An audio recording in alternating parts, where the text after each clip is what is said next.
आखिर जब सूर्यपुत्र कर्ण दिग्विजय यात्रा के दौरान द्वारिका को जीतने गया, तब भगवान श्री कृष्ण ने क्या किया? क्या भगवान श्री कृष्ण और कर्ण के बीच महायुद्ध हुआ था?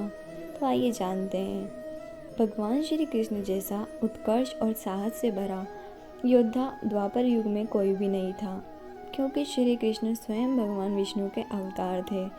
अपनी असीम शक्ति से वो किसी को भी पल भर में ख़त्म कर सकते थे। लेकिन क्या आप जानते हैं कि एक बार कर्ण ने भगवान श्री कृष्ण की नगरी द्वारका पर आक्रमण किया था? आखिर क्यों कर्ण ने द्वारिका पर आक्रमण किया था? और जब कर्ण ने द्वारिका पर आक्रमण किया, तब भगवान श्री कृष्ण ने क्या किया? तो दोस्तों, एक बार जब कौरव वन विहार करने गए, तब गंधर्वों ने उन पर आक्रमण किया था और इस युद्ध में गंधर्वों ने कौरवों को परास्त करके दुर्योधन को बंदी बना लिया था। गंधर्वों और उनके राजा चित्रसेन ने युद्ध में कई सारी मायावी शक्तियों का प्रयोग किया, जिसके कारण कौरव उनके सामने टिक नहीं पाए और इस युद्ध में लाखों गंधर्वों ने एक साथ कर्ण पर आक्रमण किया था और कर्ण के धनुष को तोड़ डाला, जिस वजह से कर्ण को युद्ध से पीछे हटना पड़ा। गंधर्व युद्ध के समय कर्ण के पास अपने दिव्य धनुष यानी विजय धनुष था ही नहीं, क्योंकि कर्ण ने कभी भी विजय धनुष का इस्तेमाल नहीं किया। उसने तो केवल महाभारत के 17वें दिन में ही अर्जुन के विरुद्ध उस विजय धनुष का उपयोग किया था, पर इस युद्ध में अपने साधारण से धनुष के बलबूते पर कर्ण कोई भी दिव्यास्त्र नहीं चला पाए थे, इसलिए युद्ध में कर्ण को पीछे हटना पड़ा। अब कर्ण के सामने ही गंधर्वों ने दुर्योधन को बंदी बना लिया था, लेकिन कहते हैं कि अर्जुन ने ही गंधर्वों से स्वयं दुर्योधन को बचाया और इसी के चलते लोग कर्ण की वीरता पर कई सारे सवाल उठाने लगे, जिसके बाद कर्ण ने अपने खोए हुए सम्मान को वापस पाने के लिए दिग्विजय यात्रा करने का विचार किया।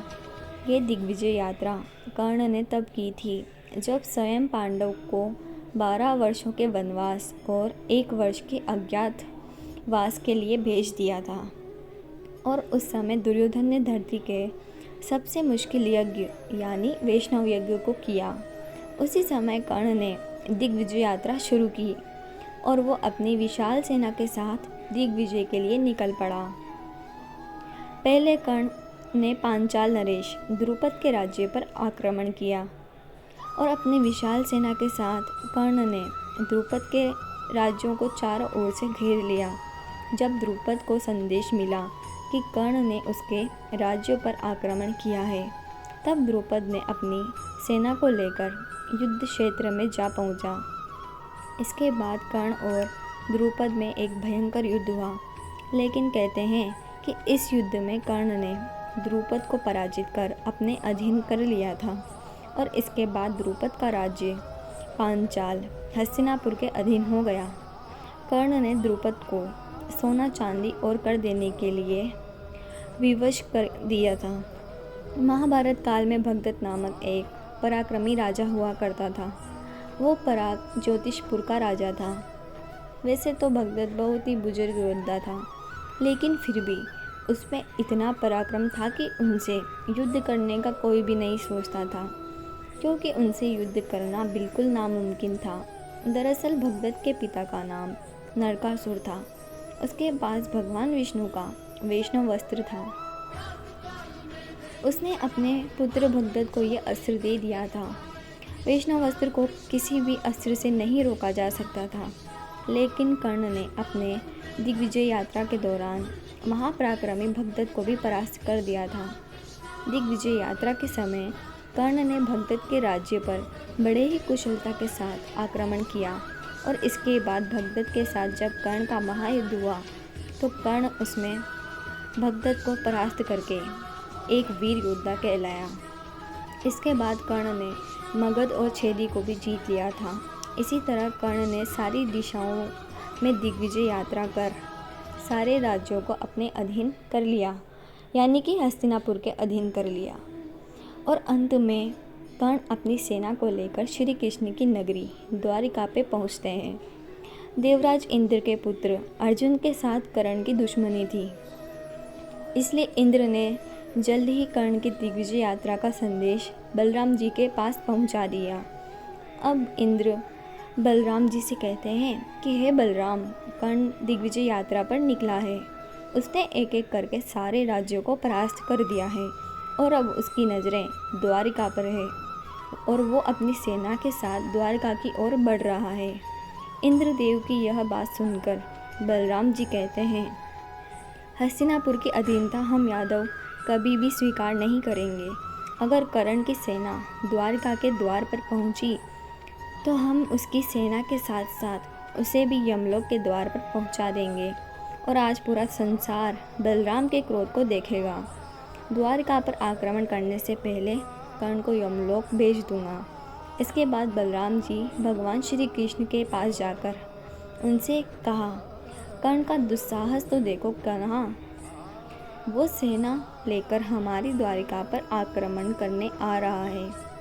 तुम अपना सुदर्शन चक्र उठाओ, आज पूरा संसार यादवों का बल देखेगा।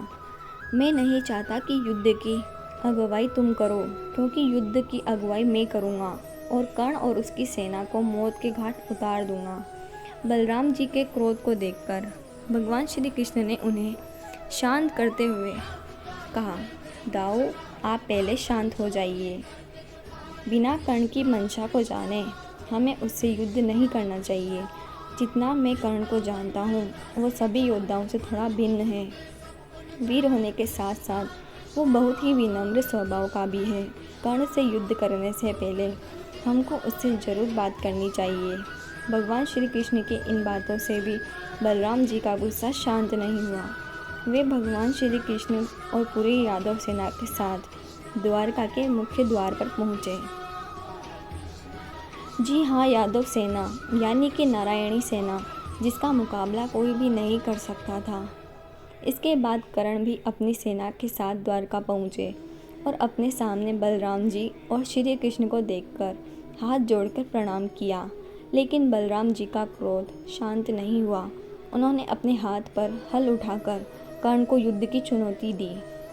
बलराम जी की इस चुनौती को देखकर कर्ण ने अपने धनुष को उठाया और 2 बाणों का एक संधान किया। कर्ण के सामने बलराम जी और भगवान श्री कृष्ण जैसे महापराक्रमी योद्धाओं को देखकर कर्ण की सेना और नारायणी सेना बेहद अचंभे में थी।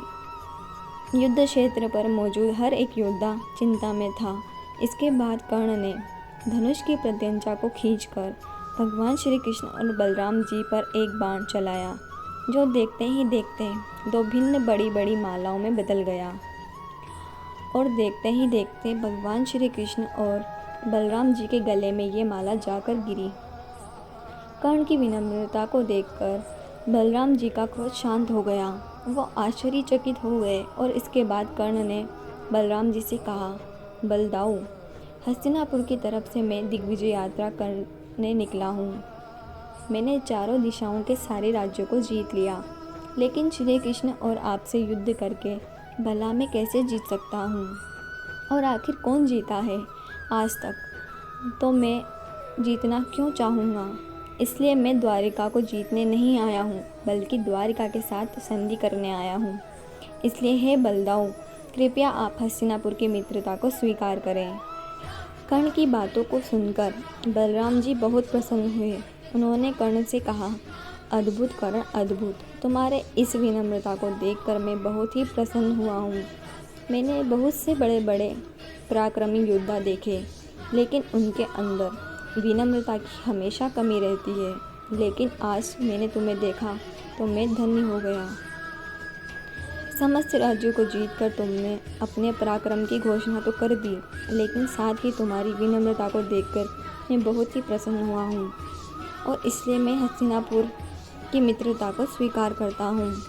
और उसके बाद भगवान श्री कृष्ण और बलराम जी ने कर्ण को द्वारिका पर आमंत्रित भी किया, जहाँ कर्ण समेत उनकी पूरी सेना को भोजन परोसा गया।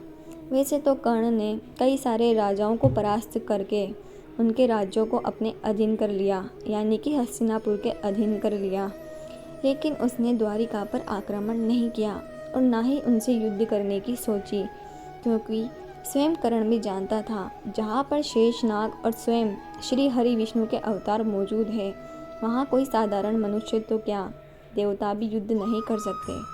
तो दोस्तों, कैसी लगी आपको ये वीडियो? अगर आपको ये वीडियो अच्छी लगी हो तो वीडियो को लाइक करें, और यदि आप मेरे चैनल पर पहली बार आए हैं तो इस चैनल को सब्सक्राइब अवश्य कर लें।